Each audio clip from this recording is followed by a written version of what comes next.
बिरहा को लिखने वाले इसी तमथा से नारा पार कर दीजिए खरगीपुर गांव है।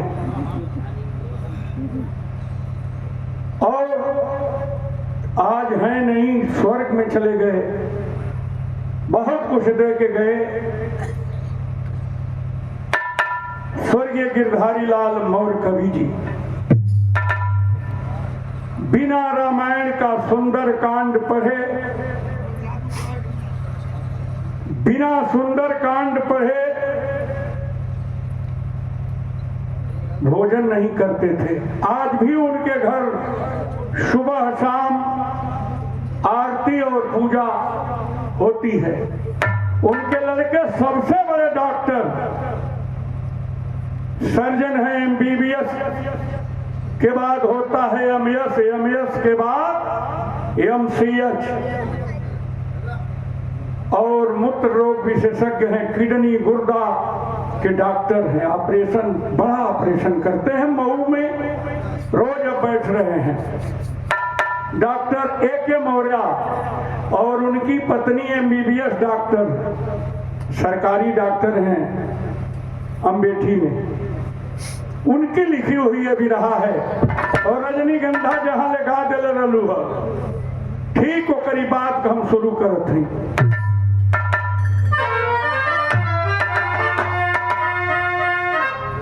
कि पैदा दिति से हुआ था हिरण्यकश्यप, जिसको नरसिंह ने था नखूनों से मारा। पुत्र जिनके हुए भक्त प्रहलाद जी, दैत्य कुल को तपस्या से जिसने उबारा। प्रकट जिनसे विरोचन थे कुल केसरी, पुत्र बलिजन में जिसने, पुत्र बलिजन में जिसने सभी को थतारा। पुत्र बलि का हुआ बाण रण केसरी, जो बना भक्त शंकर के प्राणों का प्यारा।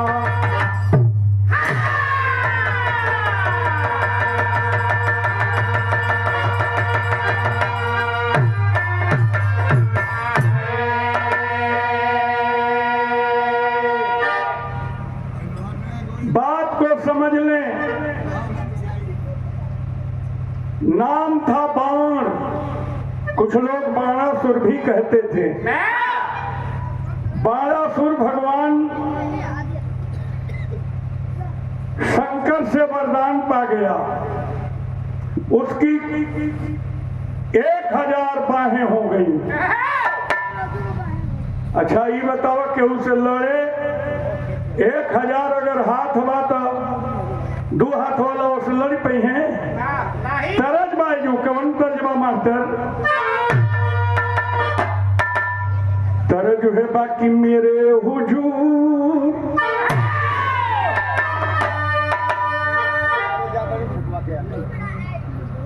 कि मेरे हुजूर, मेरे हुजूर बड़े दिन के बाद आए हैं।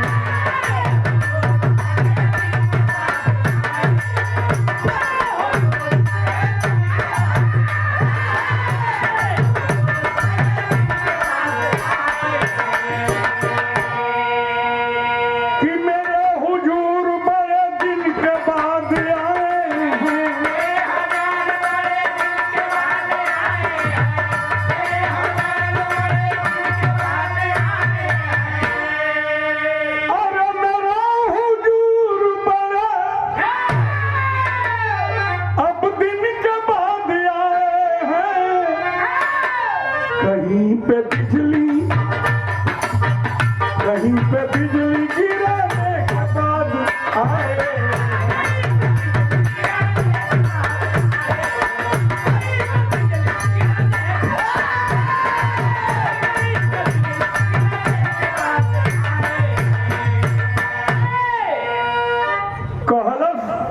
वो बाण एक दिन शंकर भगवान से कि तीनों लोकों में सीना तान घूम आया।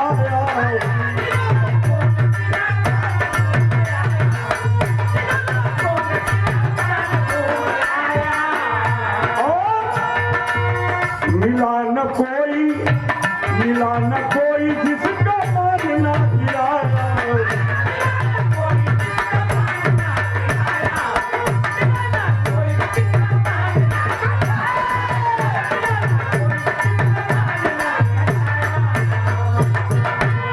अरे हजार बाह मेरी बोझ सी लगती है।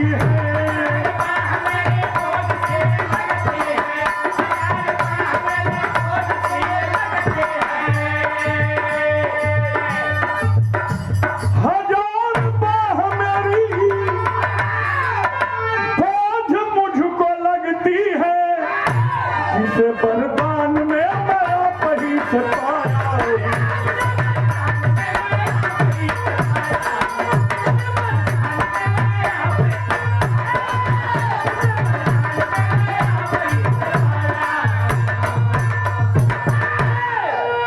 नजम का भाव मास्टर कैसे और तन की बोल पढ़ा ला।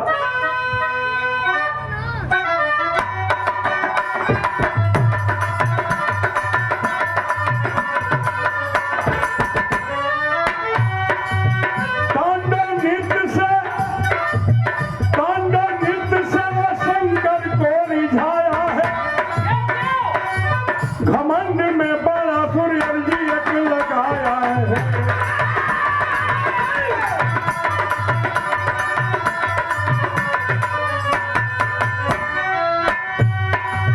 वीर बतलाइए भुजा को जो उखाड़ सके, अखाड़े के अंदर वो आकर के पछाड़ सके।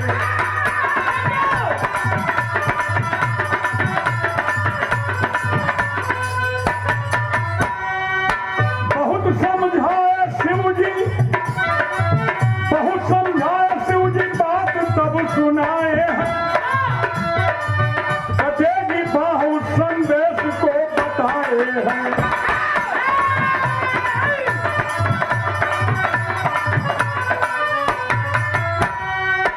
किले का झंडा बता दिया कि सुना कहिया का होई। किले का झंडा जिस दिन खुद ब खुद झुक जाएगा, समझ लेना भुजाए काटने कोई आएगा।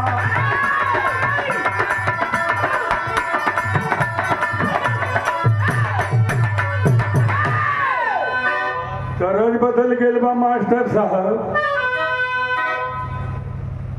कहला कि जहिया तोहरी किला का झंडा अपने से झुक जाई, सजग हो जाइए, जान जाइए कि कोनो बहिया तोहर काटे वाला आ गई। तरजू है बा कि गवना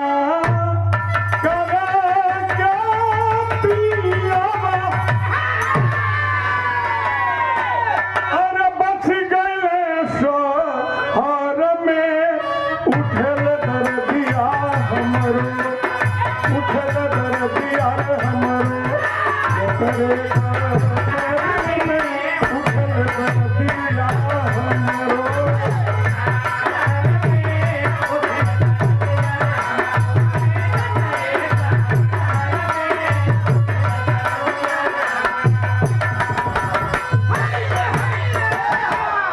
गनवा में भाव बा। बाणासुर की एक लड़की थी और लड़की का उम्र का रहल कि बाणासुर का सुंदर बाबूनिया। अरे बलि रे उमर में एक दिन देखली सपनवा, एक दिन देखली सपनवा। भला पहाड़ में एक दिन देखली सपनवा।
एक बेटी, उम्र अभी समझ ले पूर्ण रूपेण सयानी भी नहीं हुई थी, लेकिन ओके हवा लाग,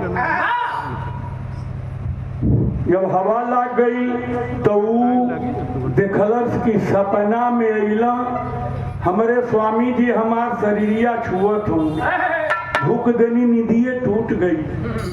सपना में सूरत देखले रहे और सूरतिये पर मोहित हो गई। सवेरे की बेरा अपनी सखी चंद्रलेखा से लगल बतावे तरज उहे बा स्वर उहे रही। स्वर्गीय रामदेव गुरु एक गीत के उहे बढ़िया से गावे, हम लोग कभी नहीं हो पाएंगे। रामदेव गुरु हीरा पारस बिरजू वे लोग बहुत महान थे। कैसे गवाए गोरखी गीतिया कि गवना करो पिया घर बैठा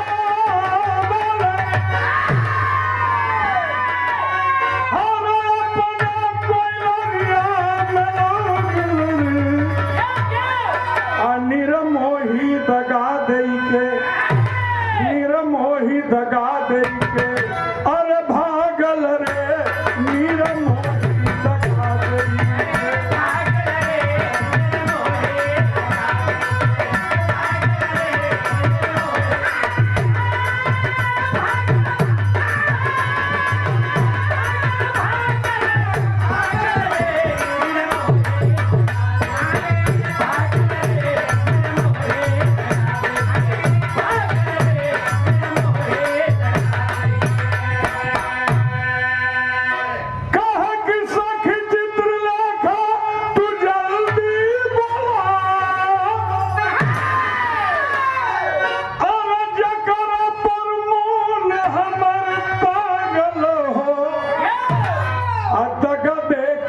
सजनवा कि दगा दे के सजनवा, अरे भागल हो दगा दे के सजनवा।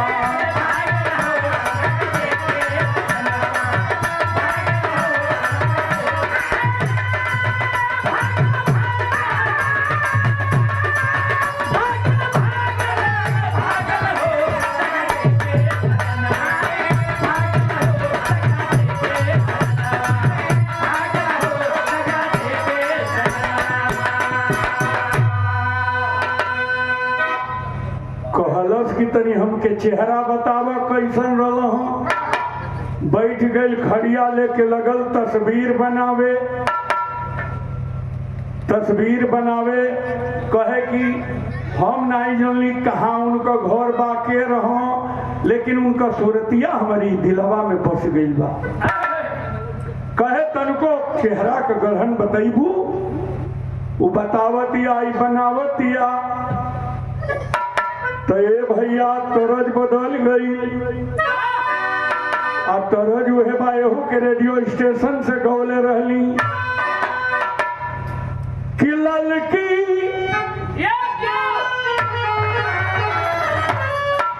ललकी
देव दानव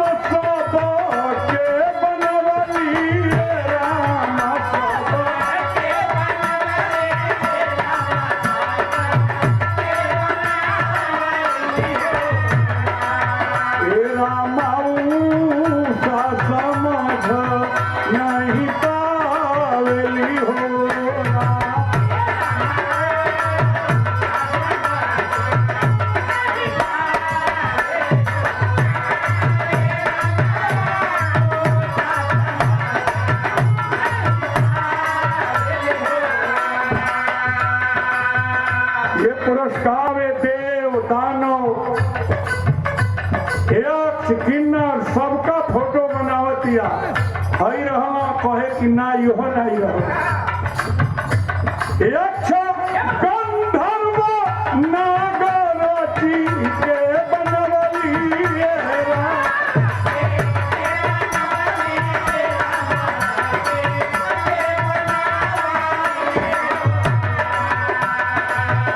रामा जदुबन सिंह पर कुचिया रामा जदुबन सिंह पर कुचिया जब चला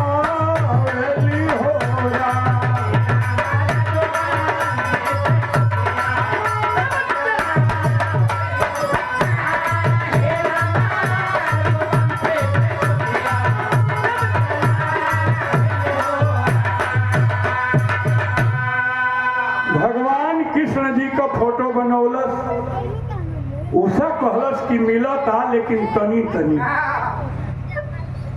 सांब का बनौला परदुम्न का बनौलस जब परदुम्न का बनौलस तो कहलस कि आधा मिला था अब चेहरा बनावत जात बा तो एक जना का फोटो बनौलस चित्रलेखा केकर बनौलस कि बीरा अरे बीरा अनिरुद्धा जी पर पड़ली जब नजरिया राम पड़ली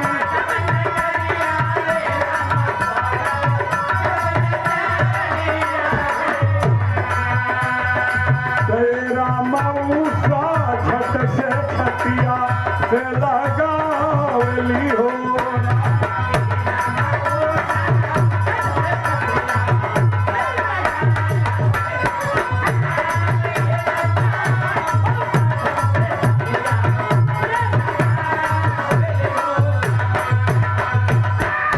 भगवान श्री कृष्ण का बेटा अनिरुद्ध जी भगवान श्री कृष्ण का बेटा प्रद्युम्न का बेटा अनिरुद्ध अरे इतना सुंदर अरे वाह भगवान श्री कृष्ण का पोता जब चेहरा बनौलस फोटो बनौलस कहलस कि ये रहबे कई कहे कि रुक जो तनी औरी चमाले खींचे थे जुतवा चप्पलवा का कहलस कि ना ना चेहरा चिन्हा गईली है रहो इनके केहू तरह बोलवाव नहीं तो हम जान दे दे तेरी में भाव लगल अरे शहनाई दिल में छेड़ी बेसुरी लाली खिली अधर पे बाण लली हरसाई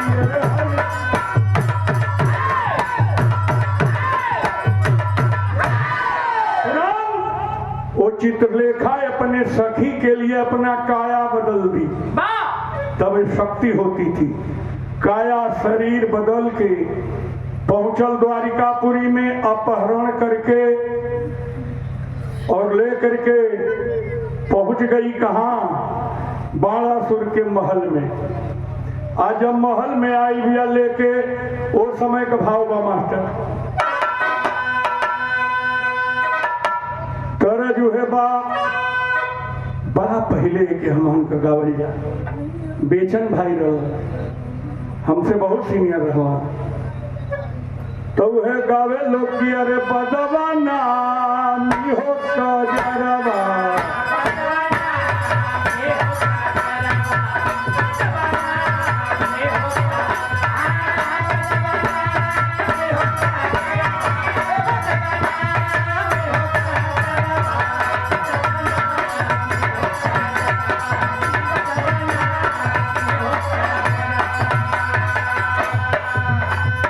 पहले की गाना में अरे गरिया के टूटल जैसे शंख गरुआ नवा पसुला की टूटल लोहा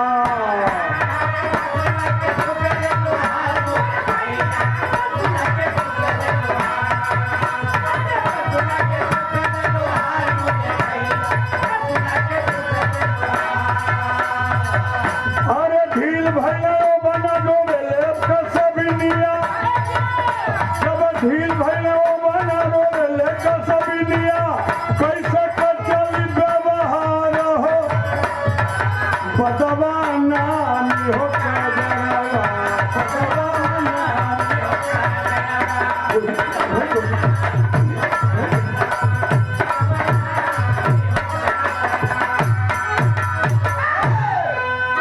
सोनितपुर में लेकर के आती है चित्रलेखा किसको? अपनी सहेली के प्रियतम को। आज जब लेके आई तो जो पहरेदार रहा सब पहरेदार तो सूंघ ही ले लगल से आपसे में बतियावे कि चोरवाया महलिया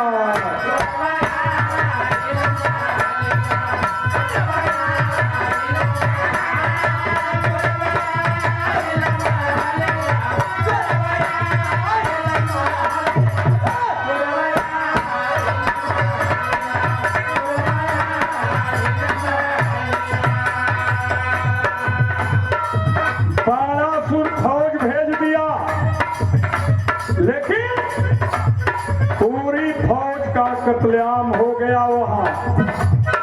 बाणासुर स्वयं चला।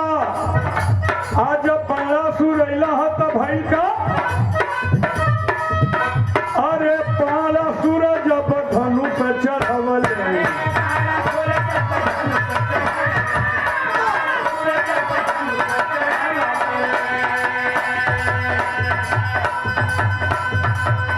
और नाग फांस के अब नाग फांस के बाण चलवले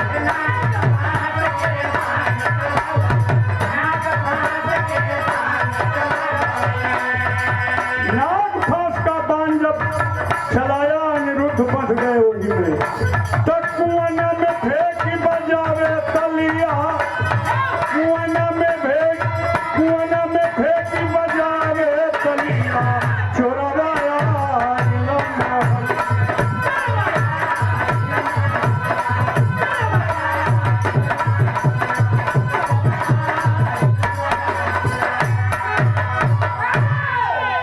नाग पास में बंध गए और बांध के वही कोना में से के सुमिरला आदि शक्ति के कहना है आदि शक्ति हमारी पिताजी का हमारी बाबा का सबका रक्षा तो ही करेलू तरह जे युवा मास्टर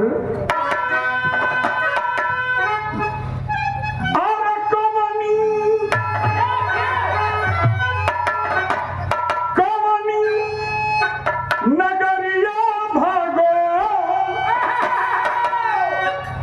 ओढ़ी के चदरिया भाग कबतिया सुना सुना सुना दुर्गा माई अब सोनितपुर में जी तू आई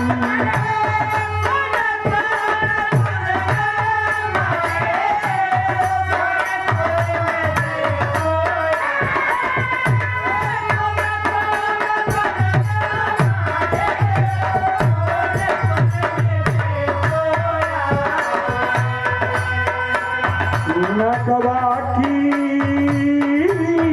दसले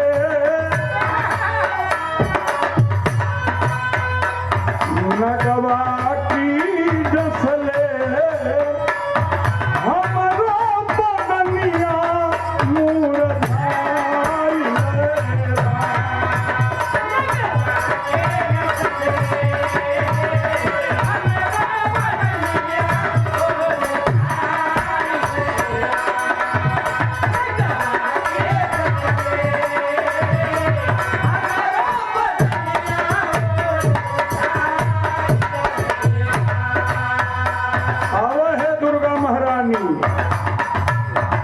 शेरवा पर चढ़ी के शेरवा पर चढ़ी के माई कुमना में गई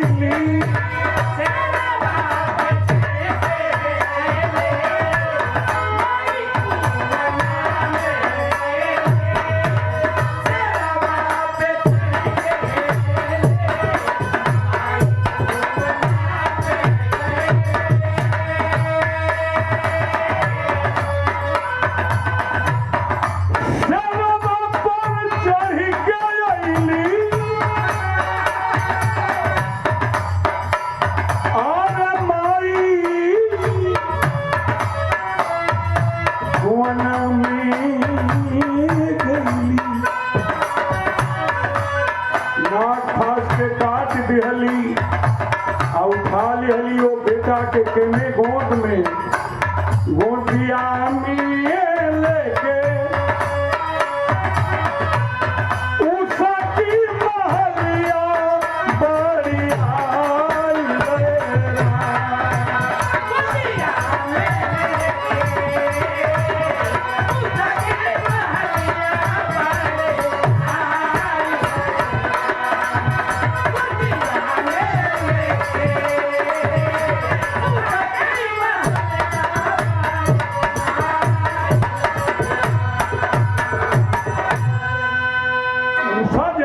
बड़ी खुश हो गई।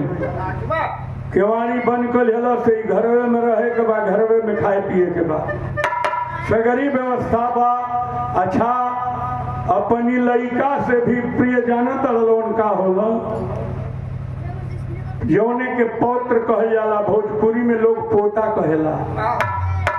भगवान श्री कृष्ण कहला कि आखिरकार हमार पोता कहाँ गई, लौकते नहीं के कई दिन से। कैसे बा मास्टर? अरे उधर द्वारिका में मचल हाहाकारवा हो तो सवेरवा हो। अरे उधर द्वारिका में मचल हाहाकारवा हो सवेरवा हो। आ मोहन रोवे कहवा गइल दुलरवा हो सवेरवा हो।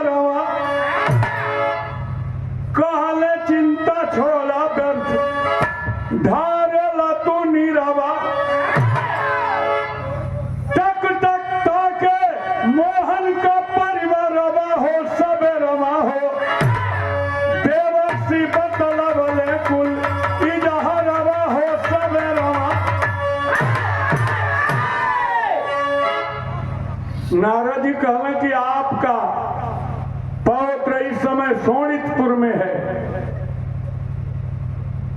और वो बाणासुर जो है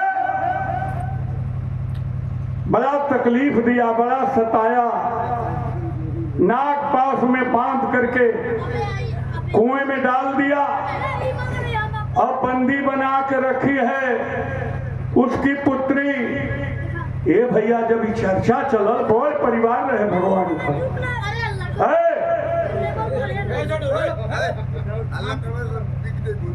कहना बा भाई, अरे चलन प्रदुम्न लेके,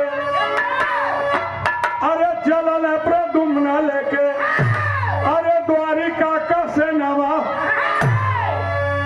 सांब संग जदुवंशी सगरी कई दिहले पयनवा। चक्र सुदर्शन लिहले, अरे गरुड़ सवरवा हो सबरवा। चलने दाऊद ने कबूतर हनवा हो सबरवा हो।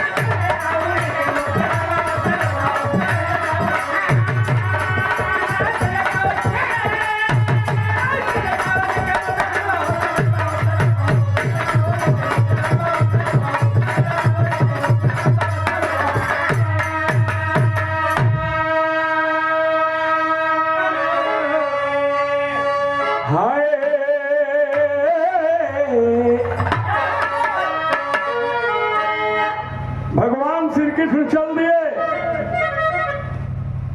और जब भगवान श्री कृष्ण चले तो उनके भाई थे ना हलधर महाराज, मूसर हर लेके चल दिए। हम कहीं सांब चल दिए, कहीं प्रदुम्न चल दिए। चल के देखल जाई कितना ओकरी में जोर बा। आज जब चलल बालो तो भइल का कि बाणासुर की ओर से चलल,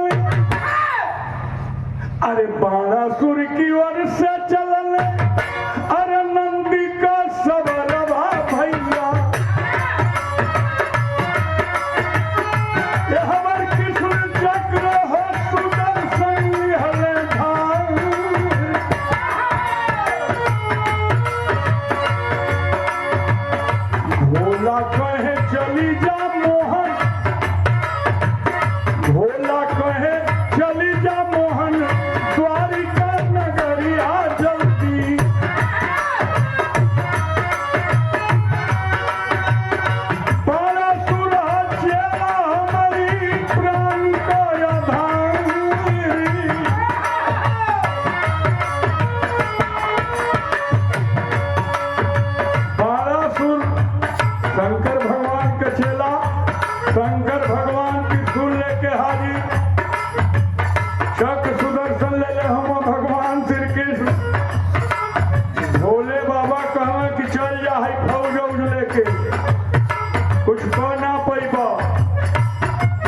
हमार चेला है बाणासुर। कृष्ण कहे श्राप आज राउर हम पुरावे अइली।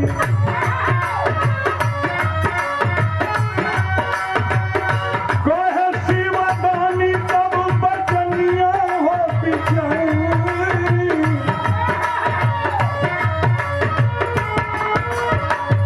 हे सरकार, हम जौन आप श्राप देले रहला बाणासुर के वह पूरा करे आइल बानी।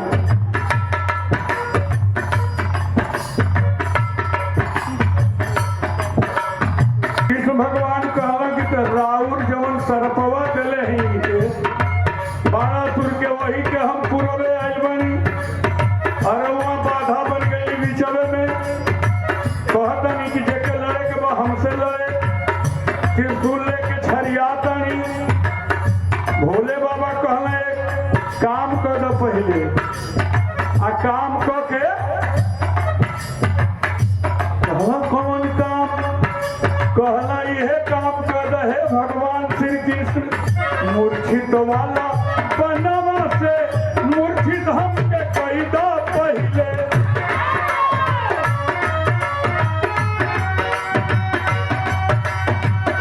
पहिया बगवा में बाणासुर कलौता।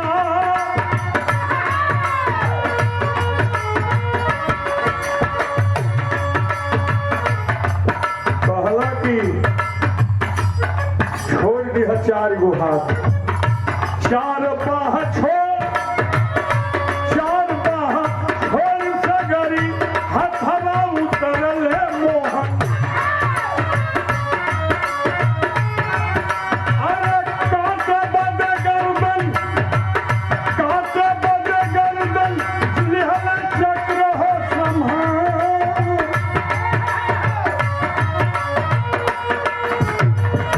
तोले फूलल आँख भोले बाबा जागी गईले।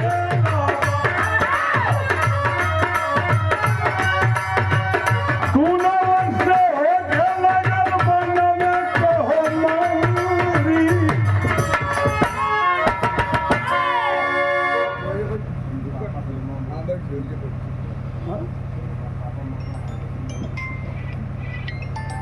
स्वर्गीय पूज्य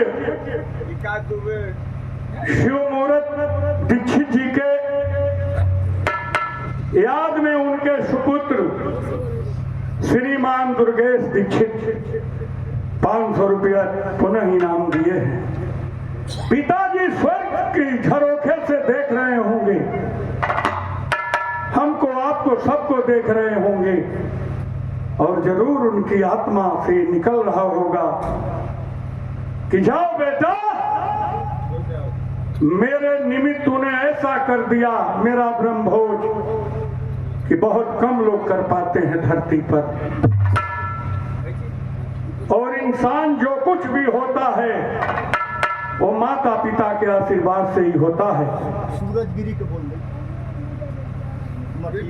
मठिया से सूरजगिरी जी बीडीसी के प्रत्याशी हैं।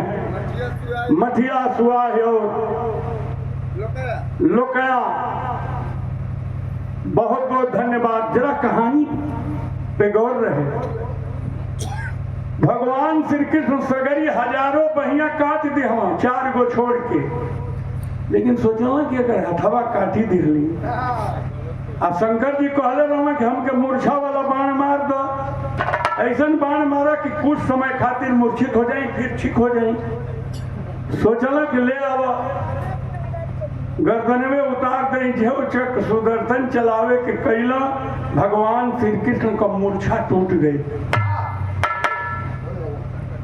जब टूट गई तो धीरे से चक सुदर्शन खींच लिया। भगवान श्री कृष्ण और भगवान शंकर दोनों लोग पहले धनुष बाण, कमी तो थी नहीं, हर अस्त्र शस्त्र इन लोगों के पास। दोनों विधाता हैं, दोनों ब्रह्म हैं, भाई का मास्टर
कहला कि त्रिशूलवा पहले तू फेंको। भगवान श्री कृष्ण त्रिशूल फेंक दिया। देवता लोग कह लो कि आबो चक्र सुदर्शन हटा दें। चक्र सुदर्शन अपना दूर कर दिए भगवान श्री कृष्ण। देवता लोग निवेदन किए कि ये लड़ाई बड़ी खतरनाक हो जाएगी, मान जाइए। दोनों लोग मान गए लोग, लेकिन भाई का कि खुश हो के भोला बालासुर के तब बोला में अब वही कन्या का हाथ अनिरुद्ध के धरा में।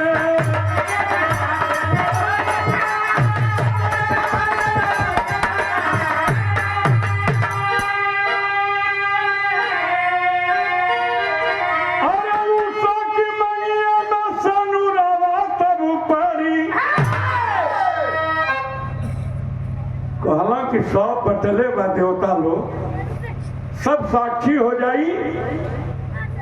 इतना बढ़िया दामाद ना पैबा, बार बात मान गया और अपनी पुत्री का हाथ पकड़ा दिया अनिरुद्ध को। भाई का मुख्य गण शिव जी तब को बनाए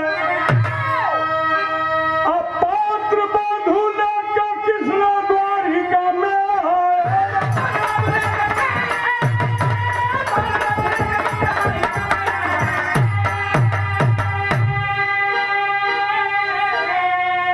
अरे फूल बरसाना सुर विमानवा से चढ़ी